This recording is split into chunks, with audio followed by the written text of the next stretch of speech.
Bueno, bienvenidos a este video podcast de Caracol Radio, un tema fundamental y es la formalización laboral en el campo, un elemento clave para la modernización del sector en Colombia. Y para hablar del tema, tenemos unos invitados muy especiales el día de hoy. Empecemos por las damas, por supuesto, María Fernanda Carrascal, representante a la Cámara por el Pacto Histórico, el partido de gobierno, que nos va a brindar una visión muy amplia sobre todo lo que se está haciendo en materia legislativa en este tema. El presidente de la Sociedad de Agricultores de Colombia, de la SAC, Jorge Bedoya, exministro además de la Casa, panelista de Hora 20, así que muy conocido y sobre todo alguien que tiene toda la experiencia y conocimiento del sector. Y nos acompaña el director de sostenibilidad de Green Coffee Company, es Gustavo Gómez, tiene experiencia de más de 13 años en temas de sostenibilidad empresarial y por supuesto desde el lado privado nos va a dar la visión de lo que ocurre con la formalización de esta población que es tan importante para Colombia en materia de seguridad alimentaria, lo que ocurre además en nuestros territorios. Pues bienvenidos a esto que va a ser un diálogo y empiezo por el doctor Jorge Bedoya y la visión de cómo está el panorama en este momento. Según las cifras del Ministerio de Trabajo, 8 de 10 campesinos en este momento están en la informalidad. ¿Cómo lo ven ustedes desde el sector? ¿Cómo analizan el panorama de la informalidad en este momento? Pues mire, tal vez el mayor cáncer que tiene el sector agropecuario es la tasa de informalidad laboral. Es el 84% de los trabajadores del campo están en condición de informalidad. Hay que tener presente que nuestro país tiene 23 millones de ocupados. De esos 23 millones de ocupados, más del 50% están en informalidad laboral y en el caso del campo son 3.2 millones de trabajadores, que representan más o menos el 13.5-14%. Es el segundo sector que más empleo genera en Colombia. Y por eso es que yo creo que todos coincidimos en que a pesar de esas cifras de crecimiento que tiene nuestro sector, ¿de qué sirve crecer si usted tiene una tasa de informalidad tan alta? Y por eso la apuesta que hemos hecho desde la SAC desde el año 2017, que se lo propusimos al gobierno del presidente Santos, de buscar que si había una reforma laboral, se reprodujera en el articulado la realidad del campo colombiano. Y eso es parte del debate en el que estamos. Ya obviamente la representante Carrascal hablará de lo que pasó en la Cámara, nos vamos a ir a Senado, pero seguimos con toda la disposición de buscar los elementos que reconozcan la realidad para que no se pierda el empleo formal que tiene el campo, pero para que podamos lograr esa formalización. Porque ni más faltaba, la producción de alimentos no es solamente de quienes tienen la tierra. Si no hay trabajadores, no hay producción de alimentos. Si no hay agua, no hay producción de alimentos. Y yo creo que ese es un propósito común. Tal vez estamos distanciados en el cómo, pero pues vamos a ver qué pasa ahora cuando el debate llegue al Senado de la República.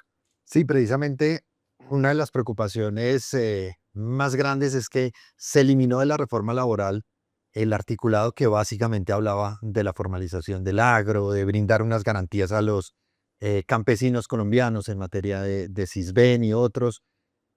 ¿Qué va a pasar con eso? Están van a generar otra iniciativa. La ministra Gloria Inés Ramírez hablaba de presentar otro proyecto que tuviera específicamente este tema del agro. ¿Cómo lo van a asumir? Y ese golpe, ¿no? En la reforma laboral que cursa en el Congreso. Sí, lamentablemente se cayó el articulado, se fue eliminado después de 2 años de muchísimo trabajo, no solamente desde la mesa de concertación salarial, que abrió una comisión especial para la reforma laboral, sino que cuando llega al Congreso, el primer texto de la reforma, que ustedes saben se cayó por falta de trámite. Desde ahí empezamos un arduo espacio digamos, de deliberación, de negociación con los distintos ponentes de distintos partidos políticos, también hay que decirlo.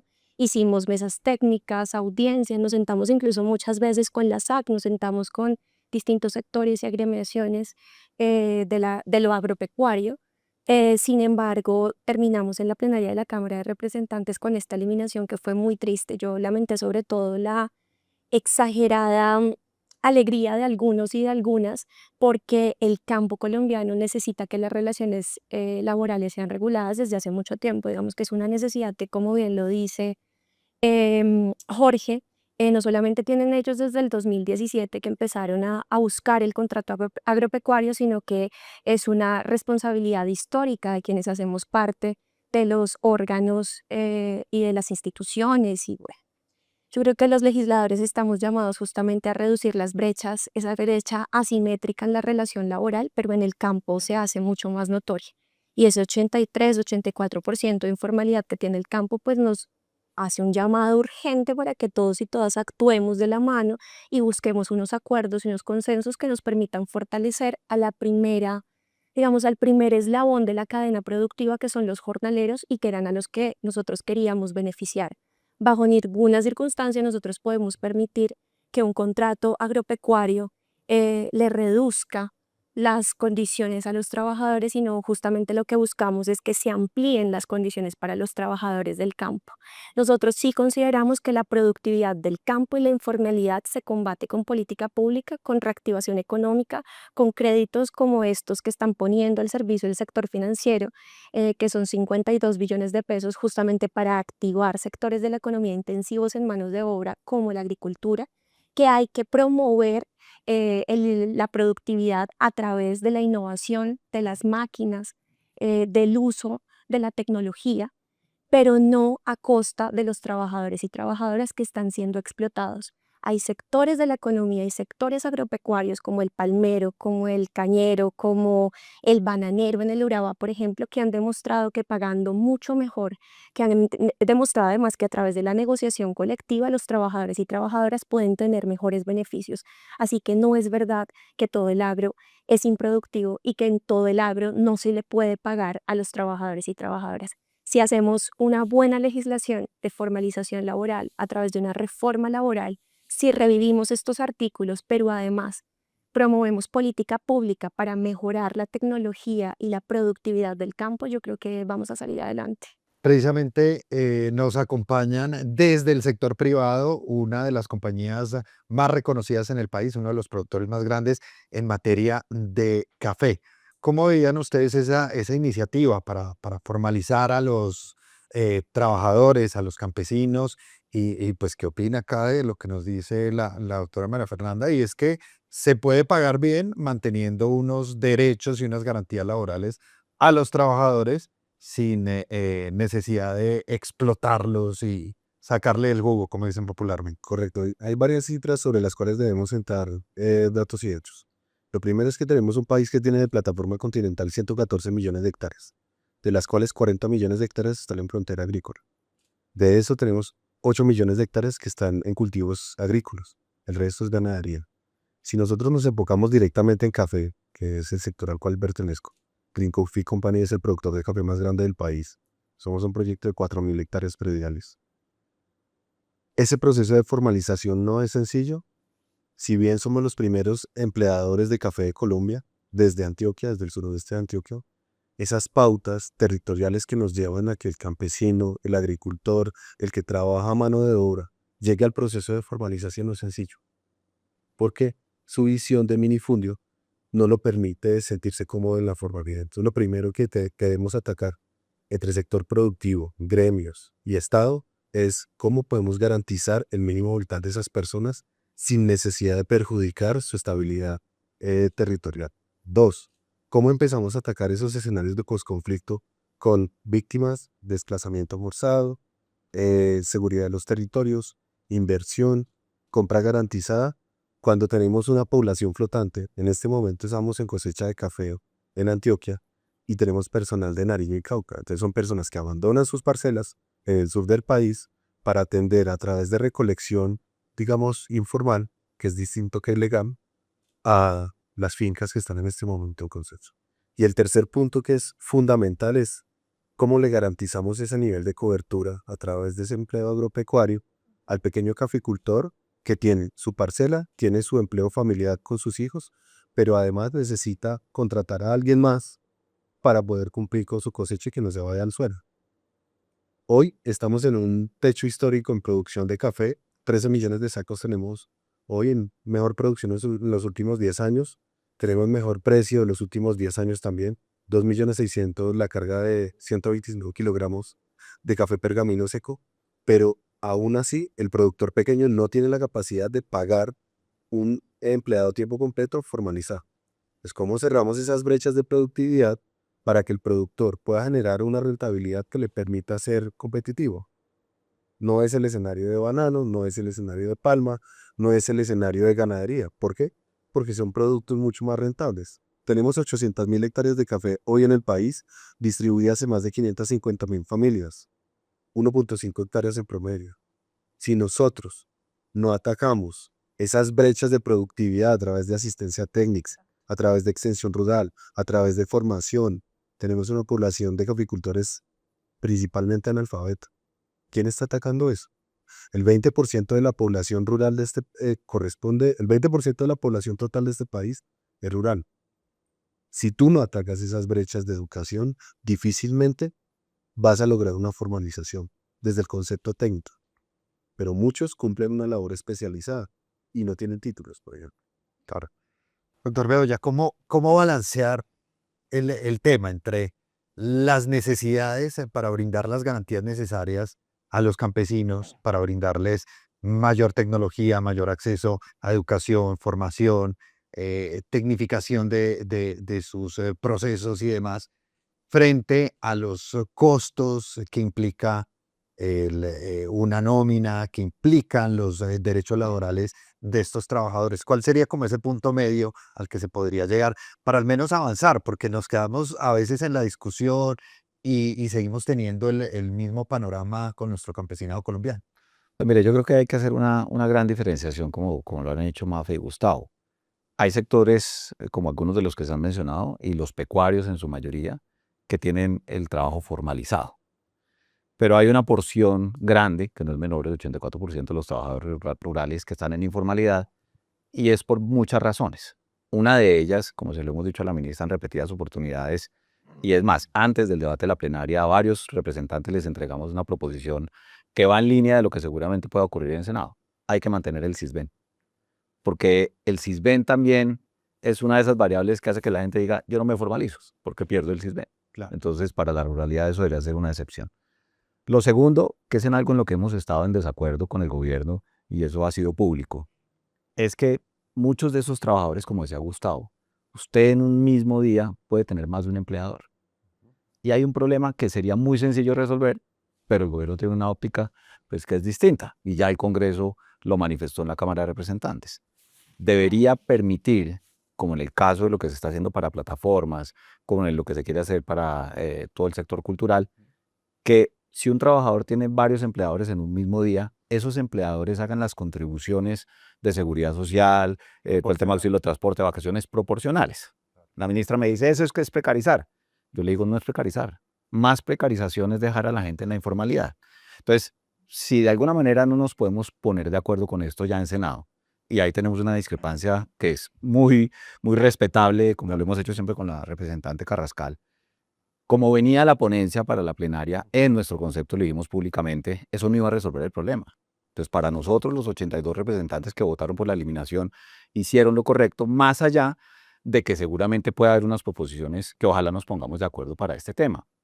Porque si no va a pasar una reforma laboral y no se va a ayudar a que se resuelva el problema de la informalidad laboral. Entonces, eso es una cosa que está sobre la mesa, que esto no debería ser objeto de una discusión.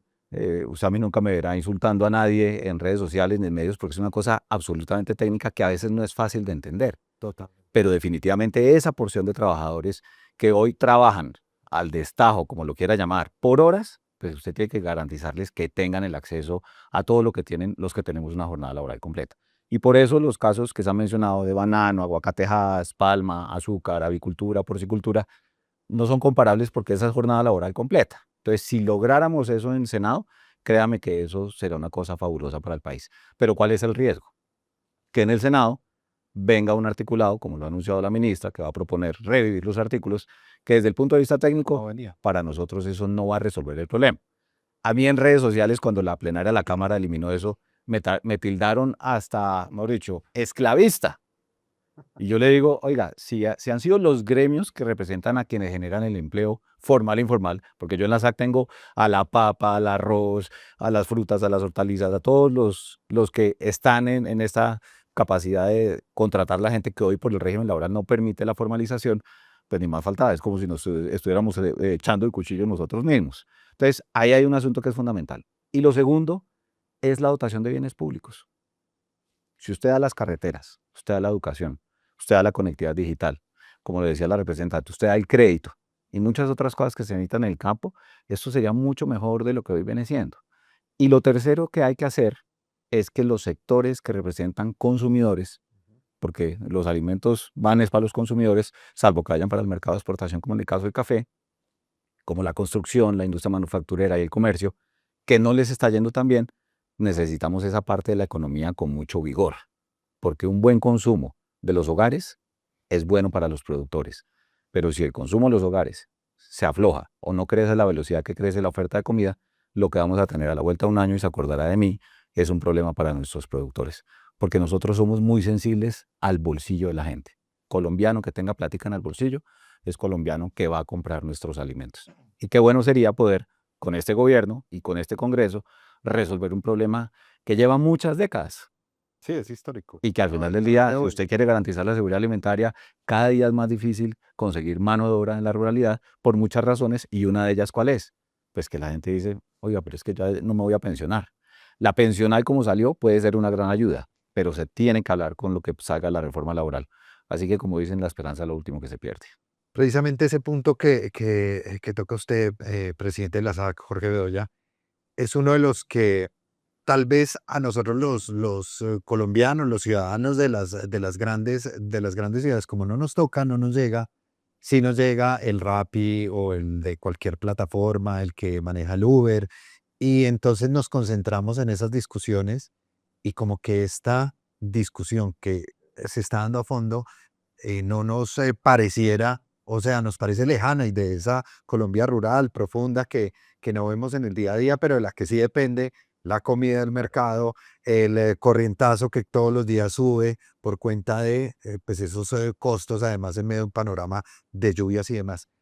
En el Congreso de la República, en esas mesas técnicas, han considerado este punto de tratar de verificar o crear un mecanismo para que puedan tener diferentes empleadores, para que puedan haber alternativas y que no venga de alguna manera el nuevo texto o el nuevo articulado o un nuevo proyecto con esa rigidez que nos está diciendo el doctor Bedoya.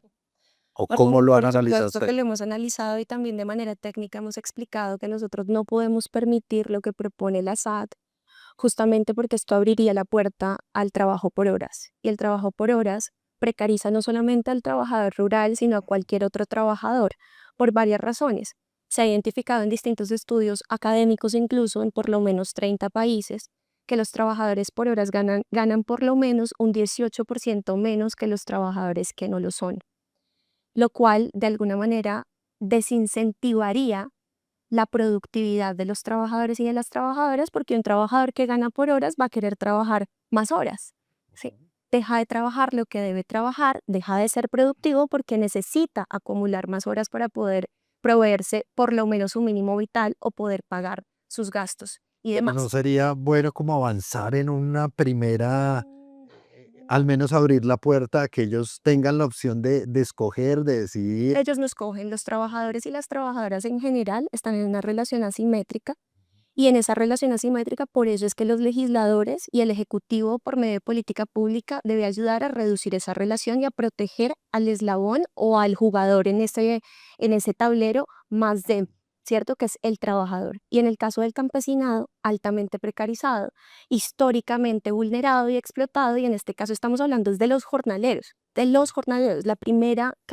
digamos, el primer eslabón de la cadena están, digamos, son víctimas además de una cantidad de desigualdades que pasan también por el conflicto armado, por estructuras ilegales armadas, por redes, digamos, territoriales muy complejas, así que sí es un eslabón muy débil que nosotros debemos proteger. Abrirle la puerta al trabajo por horas es desincentivar la productividad del campo en vez de estar haciendo todo lo contrario a través de generar capacidades, a través de programas que el gobierno ya tiene. Incluso acaban de anunciar el Ministerio de Agricultura un incentivo, un subsidio a los pequeños y a los medianos productores que inviertan en tecnificación. 45.000 millones de pesos van a estar distribuidos entre quienes lo hagan. hasta un 40% de su inversión se les va a subsidiar. ¿Esto qué hace? Promover justamente la productividad en el campo, a diferencia de lo que se pretende a través del trabajo por horas, que es básicamente seguir pagándole menos a los trabajadores, seguir explotándolos y con base en ellos generar más ganancias para unos. Entonces Entonces, no van a ceder ahí, digamos, como en ese punto. Ustedes van a llevar la discusión, un nuevo articulado con esta fórmula. sí, nosotros no podemos bajo ninguna circunstancia Pero permitir están que el abiertos trabajo a por que horas. llegue la proposición, digamos, por alguna vía y que se discuta en el Congreso. Por supuesto que siempre estamos abiertos a seguir discutiendo, pero si esa discusión impide que los trabajadores y trabajadoras en el campo tengan lo mínimo, que es un piso para poder negociar sus buenas condiciones, por eso es que queremos protegerlos, que es el salario mínimo y un 25% de sus prestaciones sociales, digamos que la discusión se va a hacer y se va a tornar nuevamente en una discusión difícil, porque volvemos a lo mismo, un trabajador por horas gana por lo menos 18% menos que un trabajador que no tiene un trabajo por horas, lo que quiere decir que al final no vamos a conseguir lo que Jorge nos decía hace un momento, que es que la gente tenga plática en el bolsillo. Si la gente gana menos, pues sencillamente no puede comprar lo que necesita para desarrollar su proyecto de vida. Los campesinos también consumen, los campesinos también mueven la economía, no solamente produciendo los alimentos que nosotros comemos. Ellos también necesitan proveerse una vida digna. La mayoría del campesinado colombiano no tiene la posibilidad de acceder a una pensión. Por eso también estamos a través de la reforma laboral entregando bonos pensionales para por lo menos 3 millones de personas trabajadoras que no han tenido la posibilidad de cotizar de manera estable. Y eso es lo que queremos proveerle a los campesinos y campesinas. Esa dignidad laboral que les permita también tener una vejez digna. Entonces creo que la discusión va a seguir siendo compleja, pero también tenemos los argumentos técnicos para decir por qué no podemos permitir que los trabajadores ejerzan o se les pague más bien por horas. Es distinto, y esto quiero que quede muy claro, es distinto a revisar opciones de distintos trabajadores, de distintos empleos, perdón. Un trabajador sí puede hacer o ejercer labores para distintos empleadores y se les debe pagar de manera proporcional. Eso es una cosa distinta a pagarles por horas. Entonces sí habría la posibilidad de que En el tengan caso de empleadores y diversificar que los se paguen empleadores, eso sí se proporcional puede al hacer. tiempo que Se están puede laborando. pagar de manera proporcional, eso sí se puede hacer no solamente en el campo, se puede hacer en distintos sectores de la economía, porque entendemos que, por ejemplo, las artes, un artista puede ir, por ejemplo, a presentar un show en un restaurante una noche del sábado, pero también puede ir esa misma noche a un teatro a presentar una función. Nosotros sabemos que hay distintos empleadores y que se necesita que puedas pagar seguridad social de manera proporcional, pero lo que no podemos permitir, muchísimo menos en el campo, es que haya trabajo por horas. Es completamente precarizador. Pero sí habría la alternativa de tener empleadores y justamente que cada uno pague Exacto. lo que le corresponde, su Son dos cosas responsabilidad. distintas. Gustavo, usted está del el otro lado, mientras por supuesto sea la discusión en el Congreso, cómo la formalización, cómo digamos, el empleo formal para sus trabajadores les garantiza no solamente una vida digna, sino como empresa también los ayuda a ustedes, entiendo, a la sostenibilidad, responsabilidad social, pero también a que sea una organización exitosa, por lo menos.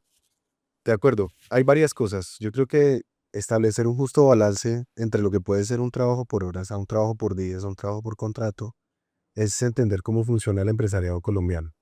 Si nosotros aterrizamos al agro, es lo que nos atañe hoy a la discusión, sin empresa no hay empleado, que es así de simple. Y muchas veces se ve la vulnerabilidad de la hoja desde el lado del empleado. Si nosotros miramos este lado de la ecuación, nosotros podemos tener alrededor del 20% de la rotación de personal asociada a falta de conocimiento en la formalización. Entonces, ¿dónde está la vulnerabilidad del empresario que invierte en dotación, que invierte en capacitación, que invierte en inducción, que invierte en exámenes médicos, en proceso de afiliación, el traslado del personal, cuando el personal en un pico de cosecha simplemente renuncia al empleo formal y se va al empleo al destajo? Entonces, la ecuación es distinta. Muy buen ejemplo de la representante frente al tema de artes, que en el mundo del entretenimiento, digamos, hay una visión de ciudad distinta, pero en el empleo del agro, como lo mencionaba Jorge hace un rato, nosotros tenemos caficultores que nos proveen cereza de café a nosotros, que atienden su parcela en la mañana y en la tarde van y trabajan en la finca grande. Y su hijo tiene la ecuación a la inversa. En la mañana trabaja con el empresario y en la tarde atiende su finca. Entonces, establecer un punto medio donde yo pueda garantizar que ese empleado esté cubierto con seguridad social, todo el piso mínimo social, que es salud, pensión, ARL, etcétera, más beneficios, porque también el tema de recreación es fundamental. Pero no se está teniendo en cuenta en la reforma cuál es la visión de las empresas, no solo de las grandes, de las medianas y de las pequeñas, que hoy están perdiendo dinero por un modelo que no les permite integrar su capacidad de respuesta frente al territorio. Uno. Dos, tenemos unos rezagos grandísimos a nivel de cartografía social del país. Ese catastro multipropósito que venimos anunciando desde hace más de 10 años no nos entrega estadísticas completas. Uno. Dos, no le está entregando los presupuestos correctos a los municipios. Tres, cuando necesitamos un censo agropecuario, no hablemos de sector cafetero, palmero o cañero, sencillamente llegan más mano de obra en cosecha de la que se espera. Y entonces vienen todos los problemas sociales. ¿Por qué? Porque tengo que contratar a alguien un día completo o un mes completo para una labor que no la necesito. Y queda vulnerable el empleado porque no lo contrato. Y queda vulnerable el empresario porque no puedo cumplir con la labor. Entonces el producto básico agropecuario, después de que pasa la cosecha, palma, banano, café, caña, los pequeños productores con el producto tirado en el piso pudriéndose, perdiendo la plata de insumos, perdiendo la plata de mano de obra, perdiendo su capital, endeudado con el banco porque no puede pagar las deudas. Y entonces, ¿dónde está esa discusión de país entre el sector productivo y el público? ¿Sí? Orlando, yo podría responder una cosa, me gustaría hablar un poco de esto y es que me acuerdo tanto que una vez en todo este proceso nos reunimos con la junta directiva de la SAC, ¿te acuerdas? Y estuvimos hablando con todos, estuve recogiendo todas sus precisiones, pero algo de lo que más hablaban todos era sobre el empleo joven, que los jóvenes no querían ir a trabajar, que los jóvenes tenían muchos de ellos, por ejemplo, en el centro del país, que traer personas trabajadoras de otras regiones del país, ¿cierto? Como en el sector de las flores, que tenían incluso algunos que echar mano de la mano de obra extranjera también, migrante, que por eso también en la reforma estamos hablando de trabajo migrante y cómo protegerlo, porque es un derecho humano el trabajo, y porque además eso también representa un peligro para nuestra mano de obra si no hay condiciones claras para unos y para los otros.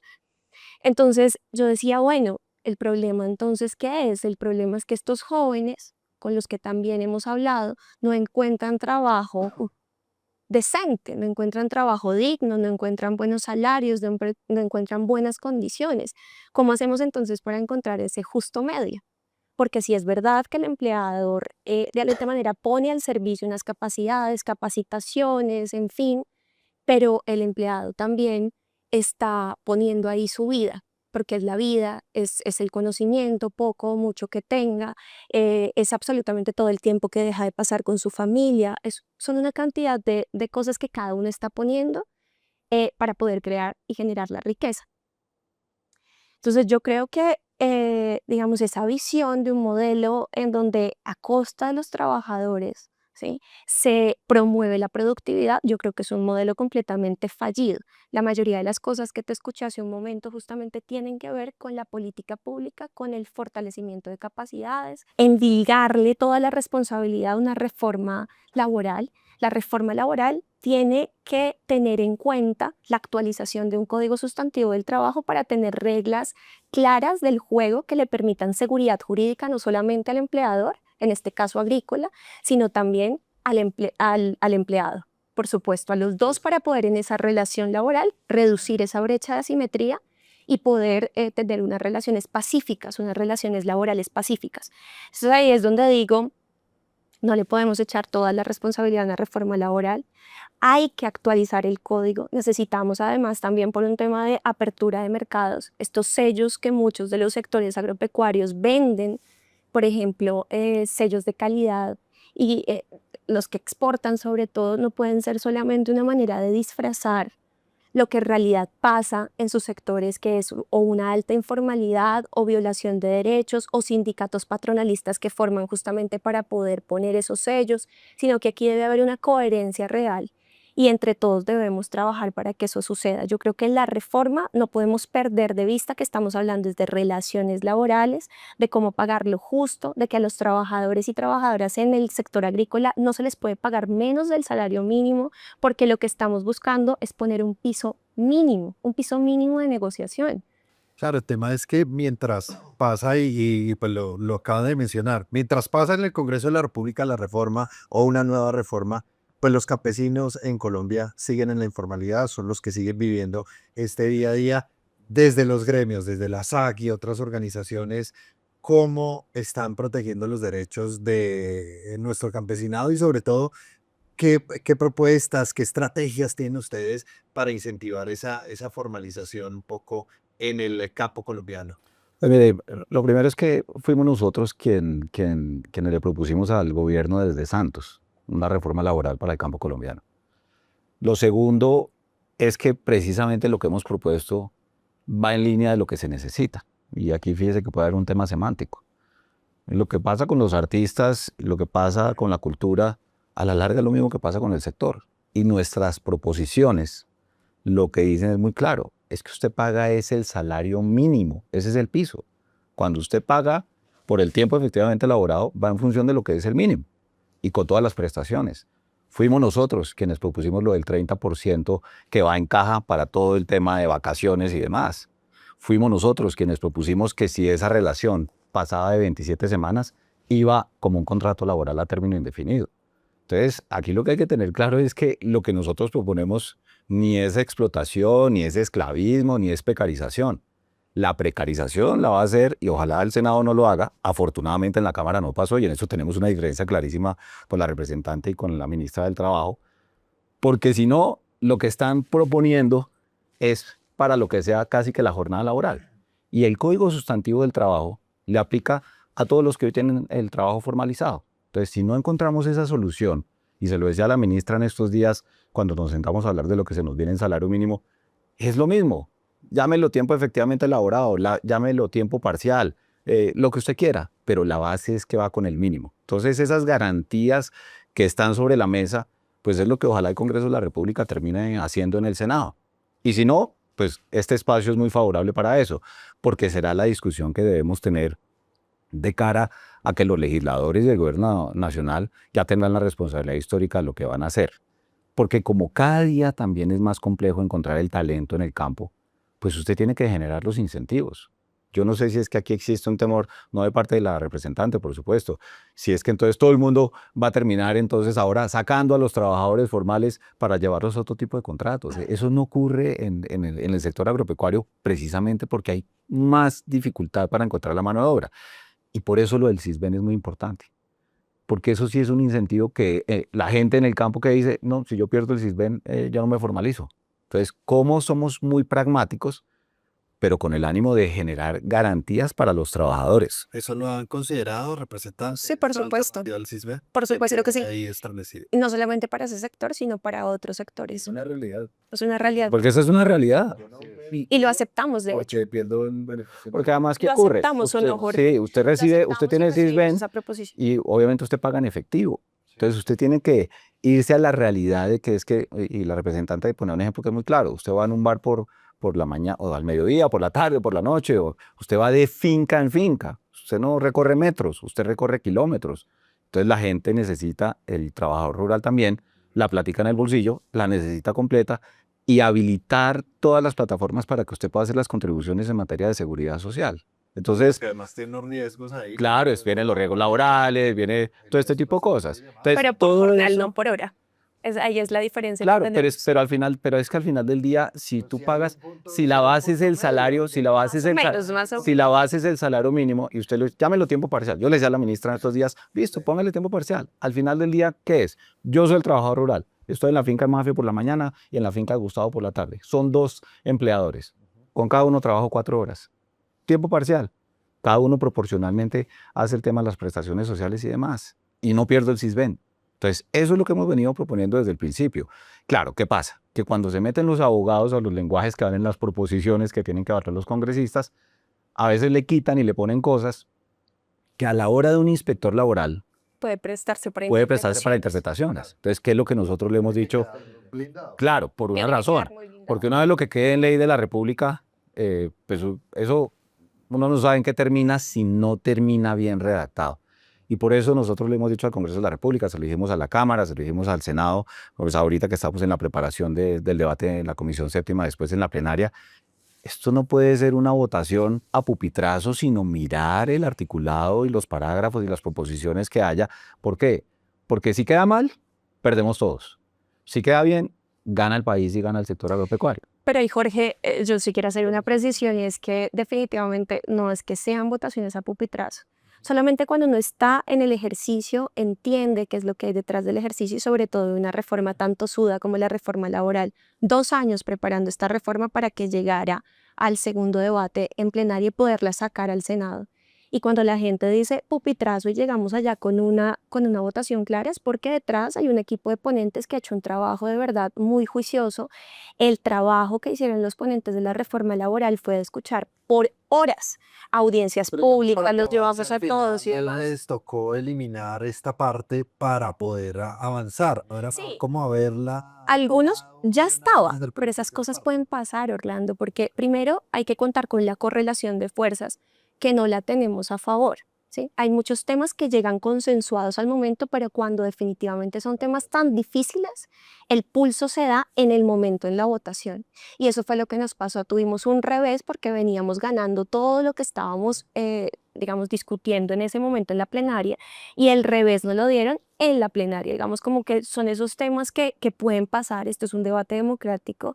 Los proyectos no salen igual a como llegan y son 4 debates. Imagínense la cantidad de modificaciones que puede tener un proyecto. Cuando uno llega en bancada ya sabe más o menos estos artículos se votan así, estos se votan así, no, aquí no hubo acuerdo, listo, entonces cada quien vote como quiera. Pueden pasar estas situaciones.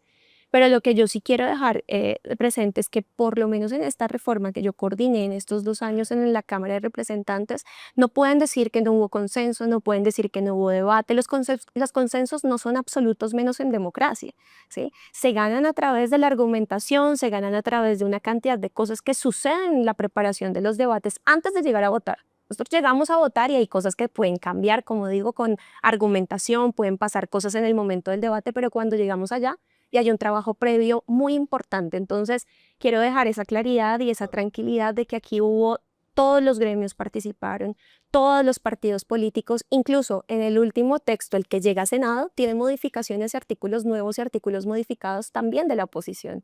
Se le aceptaron proposiciones a cambio de radical. Claro, claro, ese es un tema que, digamos, seguimos con esa deuda, pero lo único que en este momento... Exacto. Van a seguir. A mí me da una tranquilidad esta conversación y es que la misma SAC dice también estamos dispuestos a que podamos discutir para Senado. Me da la tranquilidad también que desde el gobierno la ministra y nosotros como representantes y como senadores tenemos la claridad de que hay que volver a poner sobre la mesa el tema y no sencillamente lo borramos como si de un plumazo y no pasó. No, sí pasó, además de este Congreso reconoce al campesino como sujeto de derechos, entonces es nuestra responsabilidad ampliar los derechos para el campesinado colombiano y eso es lo que vamos a hacer en lo que viene. Déjeme hacerle unas comillitas en algo que dijo la representante. Cuando yo hablo del pupitrazo, ¿qué es? Claro, eso tiene una discusión y yo aquí voy a dejar de lado al Congreso porque se lo he dicho públicamente y es la realidad. La ministra no quiso concertar la reforma. Yo hago parte de la Comisión de Concertación de Políticas Salariales y Laborales. Discutimos a principios del año, habíamos preacordado un texto, al día siguiente radicó en el Congreso de la República otra cosa distinta. Y esa comisión no ha sesionado en todo lo que fue el trámite de la reforma laboral, y eso es el tripartismo, y este gobierno dice que el tripartismo lo respeta, y la ministra lo ha irrespetado. Eso no es un problema del Congreso de la República. Y ahora nos tocó volvernos a sentar porque venimos en la discusión del salario mínimo. Yo le dije en la reunión, listo, tripartismo, todavía queda Senado, hagamos el esfuerzo, eso es lo primero. Y lo del pupitrazo, ¿por qué es? No, claro, eso debate y lo que usted quiera. Cuando uno dice pupitrazo es porque la gente es sin discusión. El problema es que la gente no entiende eso. Claro. Entonces yo creo Entonces, que es importante. ¿qué pasó? A la hora de los artículos del contrato agropecuario, hay artículos que los meten con otros artículos y los someten a votación sin discusión. Claro, ¿qué ocurrió en este caso? El presidente de la Cámara y obviamente la representante dieron el espacio para que esos 3 artículos, que eran el 31, el 32 y el 35, se discutieran por separado. ¿Y eso qué garantizó?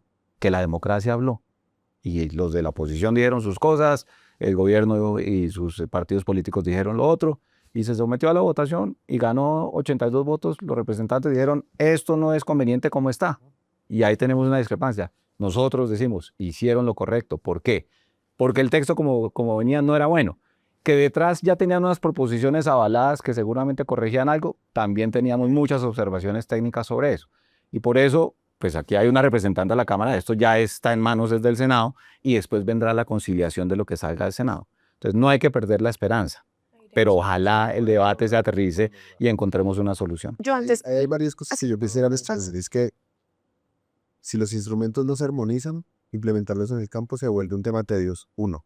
2. La sensación en los territorios hoy, ustedes seguramente los han recorrido recientemente, es que no hay acuerdo nacional. Y si no hay acuerdo nacional, no hay efectos positivos. Dejemos de lado el tema de empresario, empleado, Estado. No se trata de, esa no es la discusión.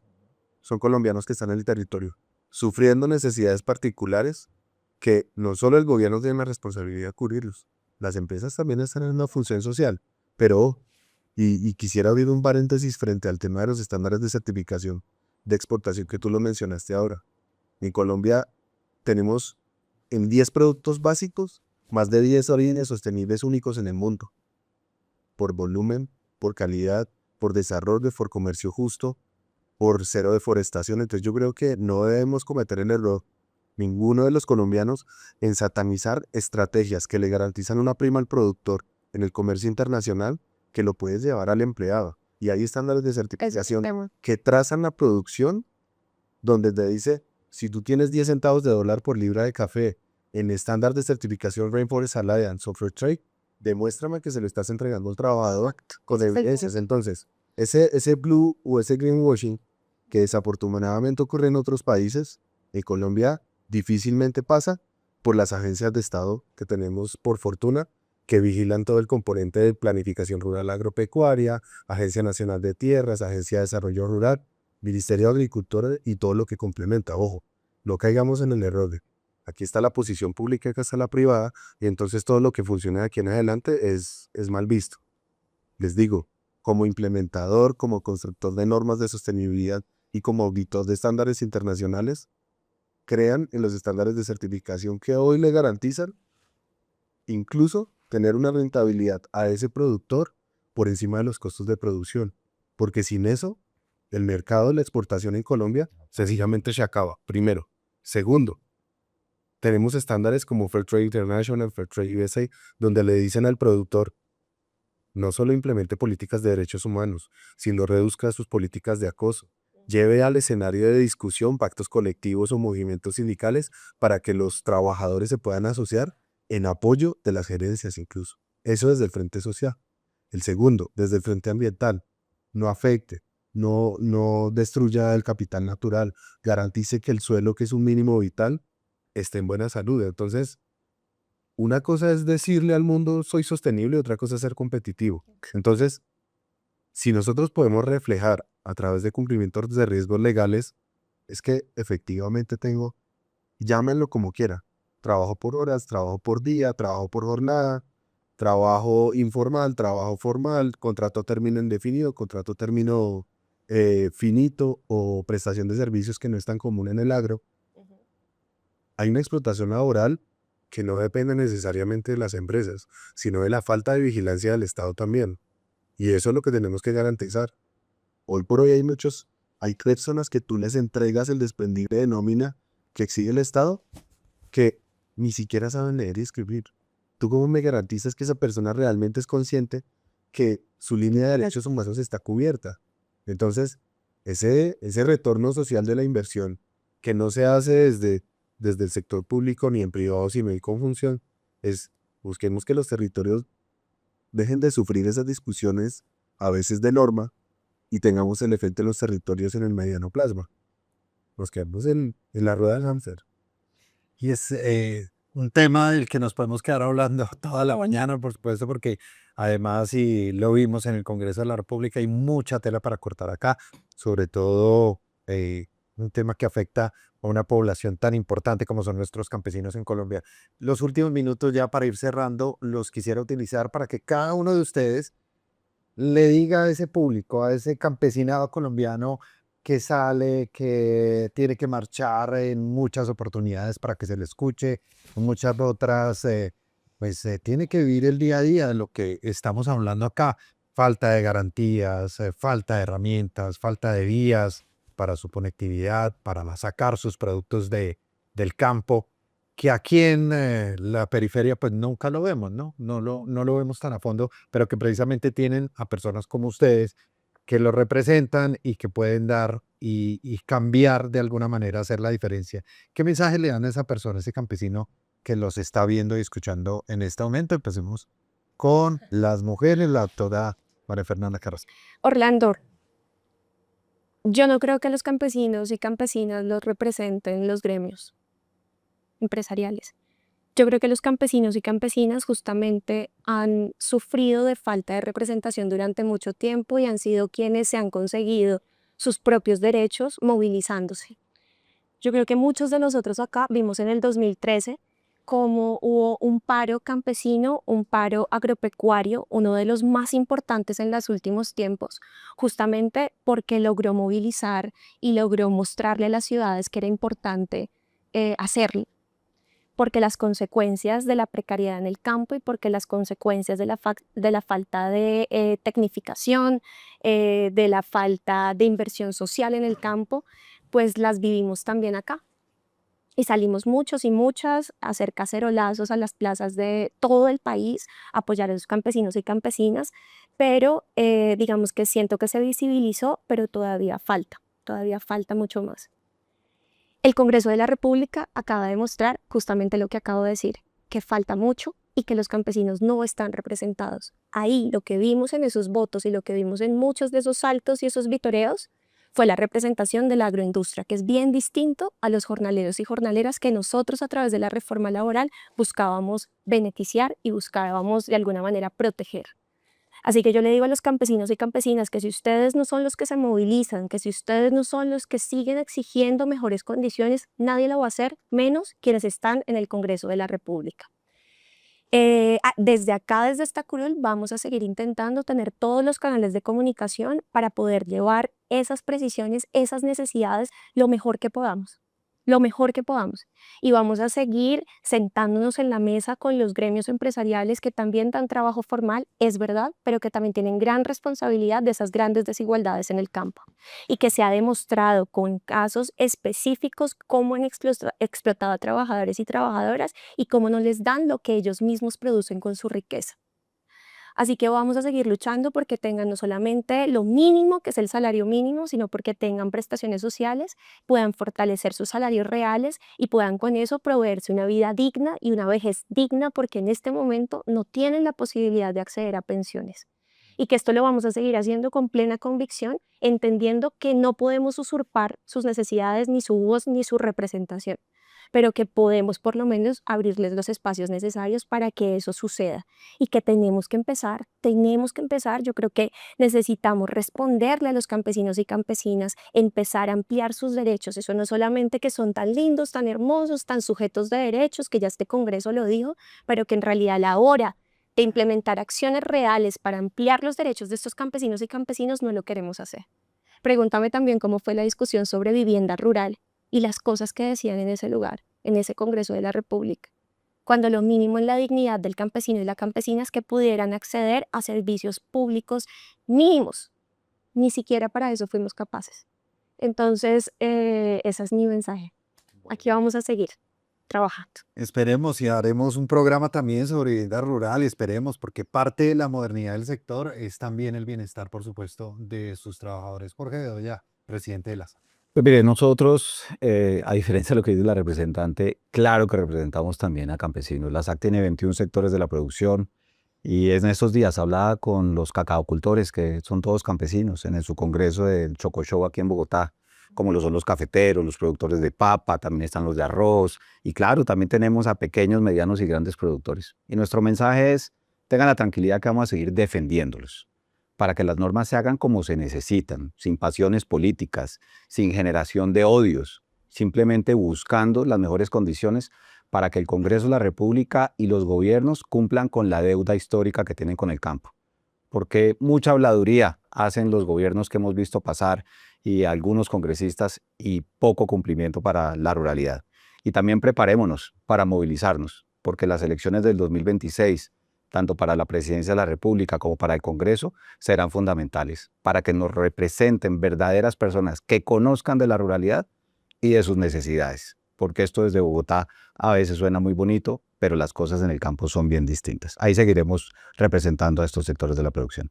Gracias, doctor Fede. Oye, y finalmente, don Gustavo Gómez, desde el sector privado, experto además en sostenibilidad, su mensaje para estos trabajadores colombianos campesinos de nuestro agro colombiano.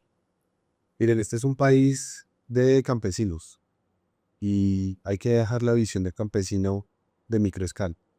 Ellos se han asociado por más de 200 años para lograr investigación, innovación, desarrollo, rentabilidad, visión de exportación, y eso se ha logrado a través de la asociatividad y de los gremios. No es viable que la productividad de este país, histórica y representada en el sector productivo agropecuario, se desdibuje como si no fuese una batalla de los gremios. El origen de los gremios en Colombia tiene estrategia técnica campesina y el éxito, modelo para muchos otros países en asistencia técnica, en extensión rural, en crédito e incluso en gobierno, los modelos de Finagro funcionan a través de los gremios, es a través de la asociatividad. Como equipo campesino debe movilizarse en positivo para generar propuestas de desarrollo y en compañía no solo de ustedes como campesinos, sino de las personas técnicas que pueden representarlos en el gobierno. Muchas gracias. Bueno, gracias a todos. Esto es un video podcast de Caracol Radio. La formalización laboral en el campo, un elemento clave, por supuesto, para la modernización del sector.